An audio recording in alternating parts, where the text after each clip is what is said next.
ತರಕಾರಿ ಕಡಿಮೆ ಹಾಕು ಆದ್ರೆ ಅಸಲಿ ಹಾಕು. MDH ಕಾಶ್ಮೀರಿ ಕೆಂಪು ಮೆಣಸಿನ ಪೌಡರ್. ತಿಮರೋಡಿಯನ್ನ ವಶಕ್ಕೆ ಪಡೆಯಲು ಪೊಲೀಸರು ಬಂದಿದ್ದಾರೆ. ಉಜಿರೆಯ ಅವರ ನಿವಾಸದ ಬಳಿ ಹೈ ಡ್ರಾಮವೇ ಆಗಿದೆ. BL ಸಂತೋಷ್ ವಿರುದ್ಧ ಅವಹೇಳನಕಾರಿಯಾಗಿ ಮಹೇಶ್ ಶೆಟ್ಟಿ ತಿಮರೋಡಿಯವರು ಮಾತನಾಡಿದ್ರು ಅನ್ನೋ ಆರೋಪ. ನಿನ್ನೆ ವಿಚಾರಣೆಗೆ ಬನ್ನಿ ಅಂತ ಹೇಳಿ ಪೊಲೀಸರು ನೋಟಿಸ್ ಅನ್ನ ಕೊಟ್ಟಿದ್ರು. ವಿಚಾರಣೆಗೆ ಹಾಜರಾಗದಿದ್ದಕ್ಕೆ ಇವತ್ತು ತಿಮರೋಡಿ ಮನೆಗೆ ಪೊಲೀಸರ ಎಂಟ್ರಿ ಆಗಿದೆ. ತಿಮರೋಡಿ ಅವರನ್ನ ವಶಕ್ಕೆ ಪಡೆಯೋದಕ್ಕೆ ಪೊಲೀಸರು ಬಂದಿದ್ದಾರೆ. ಈ ಕುರಿತು ಮತ್ತಷ್ಟು ಮಾಹಿತಿಯನ್ನ ಕೊಡ್ತಾರೆ ನಮ್ಮ ಪ್ರತಿನಿಧಿ ಅಶೋಕ್ ನೇರ ಸಂಪರ್ಕದಲ್ಲಿ. ಅಶೋಕ್, ಈ ಕ್ಷಣಕ್ಕೆ ಏನಾಗ್ತಿದೆ ಅಶೋಕ್? ಮಧುಶ್ರೀ, ಈಗಲೂ ಕೂಡ ಪೊಲೀಸರು ಮಹೇಶ್ ಶೆಟ್ಟಿ ತಿಮರೋಡಿ ಅವರ ನಿವಾಸದ ಹೊರಭಾಗದಲ್ಲಿ ವೇಟ್ ಮಾಡ್ತಿದ್ದಾರೆ. ಈಗ ನಮಗೆ ಸಿಕ್ಕಿರ್ತಕ್ಕಂಥ ಮಾಹಿತಿಯ ಪ್ರಕಾರ ಮೋಸ್ಟ್ಲಿ ಮಹೇಶ್ ಶೆಟ್ಟಿ ತಿಮರೋಡಿ ಅವರೇ ತಮ್ಮ ಖಾಸಗಿ ಕಾರ್ನಲ್ಲಿ ಬರ್ತೀವಿ ಎಂದು ಹೇಳಿ ಹೋದಂತೆ ಮಾಹಿತಿ ಬರ್ತಾ ಇದೆ. ಸೊ ಅದಕ್ಕಾಗಿ ಪೊಲೀಸರು ಕೂಡ ವೇಟ್ ಮಾಡ್ತಿದ್ದಾರೆ. ಆಲ್ರೆಡಿ ಮಹೇಶ್ ಶೆಟ್ಟಿ ಪರ ವಕೀಲರು ಕೂಡ ಹೇಳಿರೋದು ಅದೇ, ನಾವು ಅವರನ್ನು ಖುದ್ದಾಗಿ ಕರ್ಕೊಂಡು ಬರ್ತೇವೆ, ನೀವು ಈಗ ಹೋಗಿ ಅಂತೇಳಿ ಪೊಲೀಸರಿಗೆ ಹೇಳಿದರು. ಆದರೆ ಪೊಲೀಸರು ಅದಕ್ಕೆ ಒಪ್ಪಿರಲಿಲ್ಲ. ಆದರೆ ಇದೀಗ ಪೊಲೀಸರ ಜೊತೆಗೆ ತಾವು ಖಾಸಗಿ ಕಾರ್ನಲ್ಲಿ ಬರ್ತೇವೆ ಅಂತ ಹೇಳಿದ್ದಾರೆ ಎನ್ನುವಂಥ ಮಾಹಿತಿ ಇದೆ. ಈ ಹಿನ್ನೆಲೆಯಲ್ಲಿ ಪೊಲೀಸರು ಹೊರಭಾಗದಲ್ಲಿ ವೇಟ್ ಮಾಡ್ತಿದ್ದಾರೆ. ಸುಮಾರು ಅರ್ಧ ಗಂಟೆಗಳ ಕಾಲ ವಾದ ವಿವಾದಗಳು ನಡೆಯಿತು. ಪ್ರಮುಖವಾಗಿ ಅವರ ಪರ ಮಹೇಶ್ ಶೆಟ್ಟಿ ತಿಮರೋಡಿ ಪರ ವಕೀಲರು ಹೇಳುವಂಥದ್ದು, ತಾವು ಅರೆಸ್ಟ್ ವಾರೆಂಟ್ ಅನ್ನು ತೋರಿಸಿ ಯಾವುದಾದ ಬಳಿಕ ಕರ್ಕೊಂಡು ಹೋಗಿ ಅಂತೇಳಿ. ಈಗಾಗಲೇನು ಅಲ್ಲಿ ಪ್ರಕರಣ ದಾಖಲಾಗಿದೆ. ಸೊ ಆ ಪ್ರಕರಣದಲ್ಲಿ ಅರೆಸ್ಟ್ ಮಾಡಿ ಕರ್ಕೊಂಡು ಹೋಗುವಂಥ ಸೆಕ್ಷನ್ಗಳನ್ನು ತಾವು ಹಾಕಿಲ್ಲ ಎನ್ನುವಂಥದ್ದನ್ನು ಹೇಳಿ ಅವರು ವಾದ ಆಗಿರ್ತಕ್ಕಂಥ. ಅದೇ ಪೊಲೀಸರು ಹೇಳ್ತಕ್ಕಂಥದ್ದು, ಅದು ನಮ್ಮ ಅಂದರೆ ತನಿಖಾಧಿಕಾರಿಯ ವಿವೇಚನೆಗೆ ಬಿಟ್ಟಿರುವಂಥದ್ದು. ಅವರನ್ನು ವಶಕ್ಕೆ ಪಡಿಬೇಕಾ ಬೇಡ ಎನ್ನುವಂಥದ್ದು ನಾವು ನಿರ್ಧಾರ ಮಾಡ್ತೇವೆ ಎನ್ನುವಂಥದ್ದನ್ನು ಕೂಡ ಹೇಳಿದ್ದಾರೆ. ಇದರ ಜೊತೆಗೆ ಮಹೇಶ್ ಶೆಟ್ಟಿ ತಿಮರೋಡಿ ಅವರು ಅಬ್ಯೂಚುವಲ್ ಅಫೆಂಡರ್ ತರ, ಅಂದ್ರೆ ಇತ್ತೀಚೆಗೇನು ಸಾಮಾಜಿಕ ಜಾಲತಾಣಗಳಲ್ಲಿ ಸಾಕಷ್ಟು ಮಂದಿಯ ವಿರುದ್ಧ ಇದೇ ರೀತಿಯಾಗಿ ಅವಾಚ್ಯ ಶಬ್ದಗಳಿಂದ ನಿಂದಿಸುವಂಥದ್ದು, ಈ ರೀತಿಯಾಗಿ ಸಾಮಾಜಿಕ ಶಾಂತಿಯನ್ನು ಕೆಡಿಸುವಂಥ ಕೆಲಸವನ್ನು ಮಾಡ್ತಿದ್ದಾರೆ ಎನ್ನುವಂಥ ಆರೋಪ ಇದೆ. ಈ ಹಿನ್ನೆಲೆಯಲ್ಲಿ ಇದೆಲ್ಲ ಆಧಾರಗಳನ್ನು ಇಟ್ಕೊಂಡು ತಾವು ಅವನ್ನು ವಶಕ್ಕೆ ಪಡಿತೀವಿ ಎನ್ನುವಂಥ ನಿಟ್ಟಿನಲ್ಲಿ ಪೊಲೀಸರು ವಾದವನ್ನು ಮಾಡ್ತಿರ್ತಕ್ಕಂಥದ್ದು. ಇನ್ನೂ ಕೂಡ ಗಮನಿಸಬಹುದು, ಅವರ ಮಹೇಶ್ ಶೆಟ್ಟಿ ತಿಮರೋಡಿ ಅವರ ನಿವಾಸದ ಹೊರಭಾಗದಲ್ಲಿ ಪೊಲೀಸರು ವೇಟ್ ಮಾಡ್ತಿರ್ತಕ್ಕಂಥ ದೃಶ್ಯಗಳು ಕೂಡ ನಿಮಗೆ ಗಮನಿಸಬಹುದು. ಪ್ರಮುಖವಾಗಿ ಉಡುಪಿಯ ASP ಅವರ ನೇತೃತ್ವದಲ್ಲಿ ಈ ತಂಡ ಬೆಳ್ಳಂಬೆಳಿಗ್ಗೆ ಬಂದಿರತಕ್ಕಂಥದ್ದು. ಪ್ರಮುಖವಾಗಿ DYSP ಉಡುಪಿ DYSP ಅವರು ಕೂಡ ಇದೇ ಒಂದು ಸ್ಥಳದಲ್ಲೇ ಬಂದಿರತಕ್ಕಂಥದ್ದು. ಸುಮಾರು 2 ಇನ್ಸ್ಪೆಕ್ಟರ್, ಇದ್ರ ಜೊತೆಗೆ ಬೆಳ್ತಂಗಡಿಯ ಸರ್ಕಲ್ ಇನ್ಸ್ಪೆಕ್ಟರ್ ಕೂಡ ಇವರಿಗೆ ಸಾಥನ್ನು ನೀಡಿರ್ತಕ್ಕಂಥದ್ದು. ಸದ್ಯಕ್ಕೆ ಈಗ ಅವರ ಮಹೇಶ್ ಶೆಟ್ಟಿ ತಿಮರೋಡಿ ಅವರ ನಿವಾಸದ ಹೊರಭಾಗದಲ್ಲಿ ಚರ್ಚೆ ನಡೀತಿದೆ. ಪ್ರಮುಖವಾಗಿ ಮಣಿಪಾಲ ಇನ್ಸ್ಪೆಕ್ಟರ್ ಆಗಿರ್ತಕ್ಕಂಥ ಮಹೇಶ್ ಪ್ರಸಾದ್, DYSP ಪ್ರಭು DT, ಇದರ ಜೊತೆಗೆ ಬ್ರಹ್ಮಾವರ ಇನ್ಸ್ಪೆಕ್ಟರ್ ಗೋಪಿಕೃಷ್ಣ, ಪ್ರಮುಖವಾಗಿ ಈ ಪ್ರಕರಣ ದಾಖಲಾಗಿರ್ತಕ್ಕಂಥದ್ದು ಬ್ರಹ್ಮಾವರ ಪೊಲೀಸ್ ಠಾಣೆ. ಸೊ ಅಲ್ಲಿನ ಇನ್ಸ್ಪೆಕ್ಟರ್ ಗೋಪಿಕೃಷ್ಣ ಅವರು ಕೂಡ ಇದ್ದಾರೆ. ಇನ್ನು ಕಾರ್ಕಳ ಗ್ರಾಮಾಂತರ ಠಾಣೆಯ SI ಆಗಿರ್ತಕ್ಕಂಥ ಪ್ರಸನ್ನ ಕುಮಾರ್ ಒಳಗೊಂಡಂಥ ತಂಡ ಖುದ್ದಾಗಿ ಬಂದಿರತಕ್ಕಂಥದ್ದು. ಇನ್ನು ಕೂಡ ಈ ಮನೆಯ ಹೊರಭಾಗದಲ್ಲಿ ಅವರು ವೇಟ್ ಮಾಡ್ತಿದ್ದಾರೆ. ಪ್ರಮುಖವಾಗಿ ಈ ಪ್ರಕರಣದ ಸಂಬಂಧಪಟ್ಟಂತೆ ದೂರ ನೀಡಿರ್ತಕ್ಕಂಥದ್ದು ರಾಜೀವ್ ಕುಲಾಲ್ ಎನ್ನುವಂಥವ್ರು. ಇವರು ಉಡುಪಿ ಗ್ರಾಮಾಂತರ BJPಯ ಮಂಡಲಾಧ್ಯಕ್ಷರು ಕೂಡ ಹೌದು. ಸೊ ಅವರು ಈ ಒಂದು ಪ್ರಕರಣಕ್ಕೆ ಸಂಬಂಧಪಟ್ಟಂತೆ ದೂರನ್ನು ನೀಡಿರ್ತಕ್ಕಂಥದ್ದು. ಅವರು ದೂರಿನಲ್ಲಿ FIR ಪ್ರತಿಯಲ್ಲಿ ಅವರು ಮೆನ್ಷನ್ ಮಾಡಿರುವಂಥದ್ದು ಏನು ಅಂತಂದ್ರೆ, 16/8/2025 ಫೇಸ್ಬುಕ್ ಅನ್ನು ಬಳಸುತ್ತಿರುವಾಗ ಧರ್ಮಸ್ಥಳ ಬುರುಡೆ ಪ್ರಕರಣದ ದಿಕ್ಕು ತಪ್ಪಿಸಿ ದೇವಸ್ಥಾನ ಅಡ್ಡ ತಂದಿದ್ದೆ, ಪಾಪಿ BL ಸಂತೋಷ್ ಎಂಬ ಶೀರ್ಷಿಕೆಯಡಿ ವಿಡಿಯೋ ಪ್ರಸಾರವಾಗಿದ್ದು, ಸದ್ರಿ ವಿಡಿಯೋವನ್ನು ತೆರೆದು ಆಲಿಸಲಾಗಿ BJP ರಾಷ್ಟ್ರೀಯ ಸಂಘಟನಾ ಪ್ರಧಾನ ಕಾರ್ಯದರ್ಶಿ BL ಸಂತೋಷ್ ಹಾಗೂ ಮಹೇಶ್ ಶೆಟ್ಟಿ ತಿಮರೋಡಿ ಅವರ ಫೋಟೋ ಇದ್ದು, ಮಹೇಶ್ ಶೆಟ್ಟಿ ತಿಮರೋಡಿ ಅವರು BL ಸಂತೋಷ್ ಅವರನ್ನು ಅವಮಾನಿಸುವ ಉದ್ದೇಶ ಇರಿಸಿಕೊಂಡು ಸಾಮಾಜಿಕ ಶಾಂತಿಯನ್ನು ಉದ್ರೇಕಿಸುವ ರೀತಿಯಲ್ಲಿ ಧರ್ಮಸ್ಥಳದ ಸೌಜನ್ಯ ಹಾಗೂ ಇತ್ತೀಚಿನ ಬೆಳವಣಿಗೆಯನ್ನು ತಳುಕು ಹಾಕಿ ಸೌಜನ್ಯಳ ಅತ್ಯಾಚಾರವನ್ನು ಬಚಾವ್ ಮಾಡುವುದಕ್ಕೋಸ್ಕರ ರಾಜಕೀಯದ ಒಳಗೆ ತಂದು ನಾಟಕ ಮಾಡಿದಂತಹ ಪಾಪಿ ಈ BL ಸಂತೋಷ್ ಡೀಲ್ ಮಾಸ್ಟರ್ ಕೆಟ್ಟ ಕುಲ ಎನ್ನುವಂತಹ ರೀತಿಯಲ್ಲಿ ಅವಾಚ್ಯವಾಗಿ ಶಬ್ದಗಳಿಂದ ನಿಂದಿಸಿರುವಂಥದ್ದು ಮಾತ್ರವಲ್ಲದೆ RSSಗೆ ಮುಖಭಂಗ ಆಗುತ್ತದೆ, ನಿನ್ನಂಥ ಹಿಂದುತ್ವದ ರಕ್ತ ಇದ್ರೆ ನಿನಗೆ ಬೆಂಗಳೂರಿನಲ್ಲಿ ಸೇರಿದಂತೆ ಬೇರೆ ಬೇರೆ ಒಂದಿಷ್ಟು ಅವಾಚ್ಯ ಶಬ್ದಗಳನ್ನು ಮಾತನಾಡಿದ್ದಾರೆ ಎನ್ನುವಂಥದ್ದನ್ನು FIR ಅಲ್ಲಿ ಅವರು ಉಲ್ಲೇಖ ಮಾಡಿರ್ತಕ್ಕಂಥದ್ದು. ಹೀಗಾಗಿ ಅಧರ್ಮದ ಕೆಲಸಕ್ಕೆ ಕೈ ಹಾಕಿದರೆ ಇವರ ಯೋಗ್ಯತೆ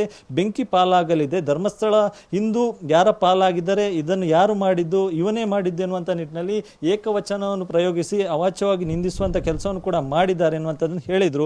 ಹೀಗಾಗಿ ರಾಜೀವ್ ಕುಲಾಲ್ ಅವರು ಉಲ್ಲೇಖ ಮಾಡಿರುವಂಥದ್ದು, BL ಸಂತೋಷ್ ಅವರು BJP ಪಕ್ಷದಲ್ಲಿ ಉನ್ನತ ಪದಾಧಿಕಾರಿಯಾಗಿದ್ದು ಸದ್ರಿಯವರ ತೇಜೋವಧೆ ಮಾಡಿ ಹಿಂದೂ ಧರ್ಮದ ನಾಯಕನ್ನು ಅವಾಚ್ಯ ಶಬ್ದಗಳಿಂದ ನಿಂದಿಸಿ ಅವಹೇಳನ ಮಾಡಿ ಬೇರೆ ಬೇರೆ ಧರ್ಮಗಳ ಹಾಗೂ ಸಮುದಾಯಗಳ ನಡುವೆ ವೈಮನಸ್ಸಿನ ದ್ವೇಷ ಭಾವನೆಯನ್ನು ಉಂಟು ಮಾಡುವ ರೀತಿಯಲ್ಲಿ ಸುಳ್ಳು ವದಂತಿಯ ಪ್ರಚೋದನಕಾರಿ ಹೇಳಿಕೆ ನೀಡಿರುವ ಮಹೇಶ್ ಶೆಟ್ಟಿ ತಿಮರೋಡಿ ವಿರುದ್ಧ ಸೂಕ್ತ ಕಾನೂನು ಕ್ರಮ ಕೈಗೊಳ್ಳಬೇಕು ಎನ್ನುವಂಥ ನಿಟ್ಟಿನಲ್ಲಿ ಈ ಒಂದು ದೂರ ಅರ್ಜಿಯನ್ನು ಸಲ್ಲಿಸಿದರು. ಇದಕ್ಕೆ ಸಂಬಂಧಪಟ್ಟಂತೆ 18/8 8/2025 ಬ್ರಹ್ಮಾವರ ಪೊಲೀಸ್ ಠಾಣೆಯಲ್ಲಿ ಮಹೇಶ್ ಶೆಟ್ಟಿ ತಿಮರೋಡಿ ಅವರ ವಿರುದ್ಧ ಪ್ರಕರಣ ದಾಖಲಾಗಿತ್ತೆ. ಸೊ ಈ ಪ್ರಕರಣಕ್ಕೆ ಸಂಬಂಧಪಟ್ಟಂತೆ ಪೊಲೀಸರು BNS 352 ಮತ್ತು 353/2 ಸೆಕ್ಷನ್ ಅಡಿ ಪ್ರಕರಣವನ್ನು ದಾಖಲಿಸಿಕೊಂಡಿರುವಂಥದ್ದು. ನಿನ್ನೆ ಸಂಜೆಯ ವೇಳೆಗೆ ಬ್ರಹ್ಮಾವರ ಪೊಲೀಸ್ ಠಾಣೆಯ ಸಿಬ್ಬಂದಿಗಳು ಒಬ್ಬರು ASI ಇದರ ಜೊತೆಗೆ ಇಬ್ಬರು ಹೆಡ್ ಕಾನ್ಸ್ಟೇಬಲ್ ಬಂದು ನೋಟಿಸನ್ನು ನೀಡಿ ಹೋಗಿರ್ತಾರೆ. ಪ್ರಮುಖವಾಗಿ ಆ ನೋಟಿಸ್ನಲ್ಲಿ ಉಲ್ಲೇಖ ಮಾಡಿರ್ತಕ್ಕಂಥದ್ದು, ಈ ನೋಟಿಸ್ ತಲುಪಿದ ತಕ್ಷಣ ಬ್ರಹ್ಮಾವರ ಪೊಲೀಸ್ ಠಾಣೆಗೆ ಬಂದು ವಿಚಾರಣೆಗೆ ಹಾಜರಾಗಬೇಕು ಎನ್ನುವಂಥ ನಿಟ್ಟಿನಲ್ಲಿ ನೋಟಿಸ್ನಲ್ಲಿ ಉಲ್ಲೇಖವನ್ನು ಮಾಡಿದರು. ಆದರೆ ನಿನ್ನೆವರೆಗೂ ಕೂಡ ಮಹೇಶ್ ಶೆಟ್ಟಿ ತಿಮರೋಡಿ ಅವರು ಈ ಒಂದು ನೋಟಿಸ್ಗೆ ಉತ್ತರ ನೀಡುವ ಕುರಿತಂತೆ ಬ್ರಹ್ಮಾವರ ಪೊಲೀಸ್ ಠಾಣೆಗೆ ಹಾಜರಾಗಿಲ್ಲ. ಈ ಹಿನ್ನೆಲೆಯಲ್ಲಿ ಪೊಲೀಸ್ ತಂಡ ಖುದ್ದಾಗಿ ಮಹೇಶ್ ಶೆಟ್ಟಿ ತಿಮರೋಡಿ ಅವನು ವಶಕ್ಕೆ ಪಡಿಬೇಕೆನ್ನುವಂಥ ನಿಟ್ಟಿನಲ್ಲಿ ತಂಡ ಮಾಡಿಕೊಂಡು ಈ ಮಹೇಶ್ ಶೆಟ್ಟಿ ತಿಮರೋಡಿ ಅವರ ನಿವಾಸ ಇರುವಂಥದ್ದು ದಕ್ಷಿಣ ಕನ್ನಡ ಜಿಲ್ಲೆಯ ಬೆಳ್ತಂಗಡಿ ತಾಲೂಕಿನ ಉಜಿರೆಯ ತಿಮರೋಡಿ ಎಂಬಲ್ಲಿ ಇವರ ನಿವಾಸ ಇರುವಂಥದ್ದು. ಸೊ ಇಲ್ಲಿಗೆ ಖುದ್ದಾಗಿ ಬಂದು ಹಾಜರಾಗಿರ್ತಕ್ಕಂಥದ್ದು. ಆದರೆ ಮಹೇಶ್ ಶೆಟ್ಟಿ ತಿಮರೋಡಿ ಅವರು ಸದ್ಯ ಒಂದು ಬಾರಿ ಪೊಲೀಸರ ಜೊತೆ ಮಾತನಾಡಿ ವಾಪಸ್ ಮನೆ ಒಳಭಾಗಕ್ಕೆ ತೆರಳಿದ್ದಾರೆ. ಇನ್ನು ಮಹೇಶ್ ಶೆಟ್ಟಿ ತಿಮರೋಡಿ ಅವರನ್ನು ವಶಕ್ಕೆ ಪಡೆಯುವಂಥ ಮಾಹಿತಿ ಇದ್ದಂಥ ಹಿನ್ನೆಲೆಯಲ್ಲಿ ಅವರ ಪರ ವಕೀಲರು ಕೂಡ ಮನೆಯ ಮುಂದೆ ಹಾಜರಾಗಿದ್ದರು. ಸೊ ಪ್ರಾರಂಭದಲ್ಲಿ ವಕೀಲರು ಕೂಡ ಪೊಲೀಸರ ಜೊತೆ ಚರ್ಚೆಯನ್ನು ಮಾಡಿದರು. ಪ್ರಮುಖವಾಗಿ ಈಗ ಹಾಕಿರ್ತಕ್ಕಂಥ ಸೆಕ್ಷನ್ಗಳಲ್ಲಿ ಅವರನ್ನು ವಶಕ್ಕೆ ಪಡೆಯುವಂಥ ಅವಕಾಶ ಇಲ್ಲದ ಎನ್ನುವಂಥ ವಾದವನ್ನು ಮಾಡಿದರು. ಆದರೆ ತನಿಖಾಧಿಕಾರಿ ಆಗಿರ್ತಕ್ಕಂಥ ಬ್ರಹ್ಮಾವರ ಸರ್ಕಲ್ ಇನ್ಸ್ಪೆಕ್ಟರ್ ಅವರು ಈ ಒಂದು ಪ್ರಕರಣಕ್ಕೆ ಸಂಬಂಧಪಟ್ಟಂತೆ ಅವರನ್ನು ವಶಕ್ಕೆ ಪಡೆಯುವ ನಿಟ್ಟಿನಲ್ಲಿ ಅದು ನಮ್ಮ ವಿವೇಚನೆಗೆ ಬಿಟ್ಟಿದ್ದು ಎನ್ನುವಂಥ ವಾದವನ್ನು ಮಾಡಿದರು. ಇದರ ಜೊತೆಗೆ ಮಹೇಶ್ ಶೆಟ್ಟಿ ತಿಮರೋಡಿ ಅವರು ಈ ಹಿಂದೆ ಕೂಡ ಇದೇ ರೀತಿಯಾಗಿ ಸಾಮಾಜಿಕ ಜಾಲತಾಣಗಳಲ್ಲಿ ಈ ರೀತಿಯಾಗಿ ಅವಾಚ್ಯ ಶಬ್ದಗಳನ್ನು ನಿಂದಿಸುವಂಥ ಕೆಲಸವನ್ನು ಮಾಡಿದ್ದಾರೆ ಎನ್ನುವಂಥ ನಿಟ್ಟಿನಲ್ಲಿ ಒಬ್ಯೂಚುವಲ್ ಅಫೆಂಡರ್ ಎನ್ನುವಂಥ ರೀತಿಯಲ್ಲಿ ಆ ಒಂದು ಪ್ರಕರಣವನ್ನು ಮುಂದಿಟ್ಟುಕೊಂಡು ಅವರನ್ನು ವಶಕ್ಕೆ ಪಡಿಬೋದು, ಅದಕ್ಕೆ ಸಂಬಂಧಪಟ್ಟಂಥ ಅವಕಾಶ ಕಾನೂನಲ್ಲಿ ಇದೆ ಎನ್ನುವಂಥ ವಾದವನ್ನು ಕೂಡ ಮಾಡಿದರು. ಇನ್ನು ಪ್ರಮುಖವಾಗಿ ಗಮನಿಸಬೇಕು, ಗೃಹ ಸಚಿವರು ಕೂಡ ಈ ಬಗ್ಗೆ ಸದನದಲ್ಲಿ ಮಾತನಾಡಿದರು. ಅವರು ಹೇಳಿರುವಂಥದ್ದು ಮತ್ತು ಸದನದಲ್ಲಿ ಸದಸ್ಯರು ಒತ್ತಾಯ ಮಾಡಿರ್ತಕ್ಕಂಥದ್ದು ಮಹೇಶ್ ಶೆಟ್ಟಿ ತಿಮರೋಡಿ ಅವರ ವಿರುದ್ಧ ಕ್ರಮವನ್ನು ತೆಗೆದುಕೊಳ್ಬೇಕನ್ನುವಂಥ ನಿಟ್ಟಿನಲ್ಲಿ ಸದನದಲ್ಲಿ ಸದಸ್ಯರು ಚರ್ಚೆಯನ್ನು ಮಾಡಿದರು. ಇದರ ಜೊತೆಗೆ DCM DK ಶಿವಕುಮಾರ್ ಅವರು ಕೂಡ ಈ ಬಗ್ಗೆ ಗೃಹ ಸಚಿವರು ತಕ್ಕದಾದಂಥ ಕ್ರಮವನ್ನು ತೆಗೆದುಕೊಳ್ತಾರೆ ಎನ್ನುವಂಥ ನಿಟ್ಟಿನಲ್ಲಿ ಮಾತುಗಳನ್ನು ಕೂಡ ಆಡಿದರು. ಇದಾದ ಬಳಿಕ ಈ ಎಲ್ಲ ಬೆಳವಣಿಗೆಗಳು ಆಗ್ತಾ ಇರ್ತಕ್ಕಂಥದ್ದು. ಸೊ ಇದನ್ನು ಕೂಡ ನಾವು ಗಮನಿಸಬೇಕಾಗುತ್ತೆ. ಹೀಗಾಗಿ ಬ್ರಹ್ಮಾವರ ಠಾಣೆಯಲ್ಲಿ ಆಲ್ರೆಡಿ FIR ದಾಖಲಾಗಿತ್ತು. ಸೊ ಈ ಒಂದು ಪ್ರಕರಣಕ್ಕೆ ಸಂಬಂಧಪಟ್ಟಂತೆ ಸದ್ಯ ಪೊಲೀಸರು ಬಂದು ಮಹೇಶ್ ಶೆಟ್ಟಿ ತಿಮರೋಡಿಯನ್ನು ವಶಕ್ಕೆ ಪಡೆಯುವಂಥ ನಿಟ್ಟಿನಲ್ಲಿ ಎಲ್ಲ ಪ್ರಯತ್ನವನ್ನು ಮಾಡ್ತಿದ್ದಾರೆ. ಸದ್ಯ ಮನೆಯ ಹೊರಭಾಗದಲ್ಲಿ ಪೊಲೀಸರು ವೇಟ್ ಮಾಡ್ತಿದ್ದಾರೆ. ಆದರೆ ಮಹೇಶ್ ಶೆಟ್ಟಿ ತಿಮರೋಡಿ ಅವರು ತಮ್ಮದೇ ಆದ ಖಾಸಗಿ ಕಾರಿನಲ್ಲಿ ಬರುವಂಥ ಎಲ್ಲ ಲಕ್ಷಣಗಳು ಕೂಡ ಕಾಣ್ತಾ ಇದೆ. ಸೊ ಖುದ್ದು ಇಲ್ಲಿಂದ ಅವರನ್ನು ಅವರದೇ ಆದಂಥ ಖಾಸಗಿ ಕಾರಿನಲ್ಲಿ ಬ್ರಹ್ಮಾವರ ಪೊಲೀಸ್ ಠಾಣೆಗೆ ಕರೆದುಕೊಂಡು ಹೋಗಿ ವಿಚಾರಣೆ ಮಾಡುವಂಥ ಎಲ್ಲ ಸಾಧ್ಯತೆಗಳು ಕೂಡ ಇದೆ. ಸೊ ಈ ಹಿನ್ನೆಲೆಯಲ್ಲಿ ಪೊಲೀಸರು ಕೂಡ ವೇಟ್ ಮಾಡ್ತಿದ್ದಾರೆ. ಸೊ ಇನ್ನೇನು ಕೆಲವೇ ಹೊತ್ತಲ್ಲಿ ಗೊತ್ತಾಗುತ್ತೆ ಇಲ್ಲಿ ಆಗ್ತಿರ್ತಕ್ಕಂಥ ಬೆಳವಣಿಗೆಗಳು ಏನು ಎಂಬುದು. ಸೊ ಅವರ ಬೆಂಬಲಿಗರು ಕೂಡ ಮನೆ ಮುಂದೆ ಜಮಾಯಿಸುವಂಥ ಕೆಲಸವನ್ನು ಮಾಡಿದ್ದಾರೆ. ಸದ್ಯ ಪೊಲೀಸರು ಮನೆಯ ಹೊರಭಾಗದಲ್ಲಿ ವೇಟ್ ಮಾಡ್ತಿದ್ದಾರೆ. ಮಧುಶ್ರೀ, ಧನ್ಯವಾದ ಅಶೋಕ್ ತಮ್ಮೆಲ್ಲ ಮಾಹಿತಿಗಾಗಿ. ಗಮನಿಸ್ತಾ ಇದ್ದೀರಿ, ಇನ್ನೂ ಕೂಡ ಅವರ ಮನೆಯಲ್ಲಿ ಪೊಲೀಸರಿದ್ದಾರೆ. ಈಗಾಗಲೇ ಮಹೇಶ್ ತಿಮರೋಡಿ ಅವರು ಒಂದ್ಸಲ ಬಂದು ಪೊಲೀಸರ ಜೊತೆಗೆ ಮಾತುಕತೆಯನ್ನು ನಡೆಸಿಕೊಂಡು ಒಳಗಡೆ ಹೋಗಿದ್ದಾರೆ ಅನ್ನೋ ಮಾಹಿತಿ ಸಿಕ್ಕಿದೆ. ಇದು ನೇರ ದೃಶ್ಯಾವಳಿಗಳು ನೀವು ಗಮನಿಸ್ತಾ ಇದ್ದೀರಲ್ಲ ಟಿವಿ ಸ್ಕ್ರೀನ್ ಮೇಲೆ. ಇನ್ನೇನು ಕೆಲವೇ ಕ್ಷಣಗಳಲ್ಲಿ ಅವರ ಖಾಸಗಿ ವಾಹನದಲ್ಲೇ ಪೊಲೀಸರ ಜೊತೆಗೆ ಬ್ರಹ್ಮಾವರ ಪೊಲೀಸ್ ಸ್ಟೇಷನ್ಗೆ ಮಹೇಶ್ ಶೆಟ್ಟಿ ತಿಮರೋಡಿ ಅವರು ಹೋಗುವಂತಹ ಸಾಧ್ಯತೆ ಇದೆ.